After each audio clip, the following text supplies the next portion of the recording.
മഞ്ചേശ്വരം മച്ചമ്പാടിയിൽ വൻ കവർച്ച. പ്രവാസിയായ ഇബ്രാഹിം ഖലീലിന്റെ വീട്ടിലാണ് മോഷണം നടന്നത്. 9.5 പവൻ സ്വർണവും 9 ലക്ഷം രൂപയും കവർന്നു.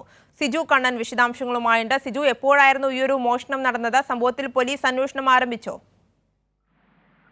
കാസർഗോഡ് രണ്ടിടങ്ങളിലാണ് മോഷണം നടന്നത്. രണ്ടിടങ്ങളിലായി 44 പവൻ സ്വർണവും 9 ലക്ഷം രൂപയുമാണ് കവർന്നത്. പൂട്ടിക്കിടന്ന വീടുകളിലാണ് മോഷണം നടന്നത്. കാസർഗോഡ് മഞ്ചേശ്വരം പാവൂർ മച്ചമ്പടിയിൽ CM നഗറിൽ ഇബ്രാഹിം ഖലീലിന്റെ വീട്ടിൽ മോഷണം നടന്നിരുന്നു.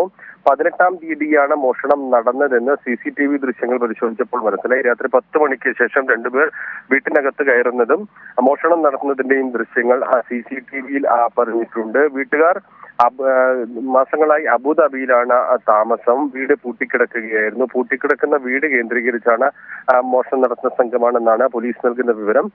ഈ CCTV ദൃശ്യങ്ങളിൽ, മൊബൈൽ ഫോണിലെത്തുന്ന CCTV ദൃശ്യങ്ങളിൽ സംശയം തോന്നിയാണ് ഇബ്രാഹിം നാട്ടിലുള്ള സഹോദരനെ വിവരം അറിയിച്ചത്.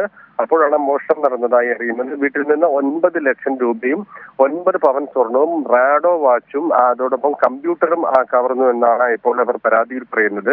കാസർഗോഡ് മൊഗ്രാൽ പുത്തൂരിലും മോഷണം നടന്നു. മുഹമ്മദ് ഇല്യാസിന്റെ വീട്ടിലാണ് മോഷണം നടന്നത്. കഴിഞ്ഞ 17 കുടുംബം ബന്ധുവീട്ടിലേക്ക് പോയിരുന്നു. അന്ന് വീട് പൂട്ടിക്കിടക്കുകയായിരുന്നു.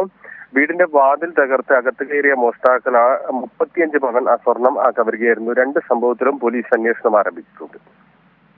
ശരി, സിജു കണ്ണനാണ് വിശദാംശം നൽകിയത്.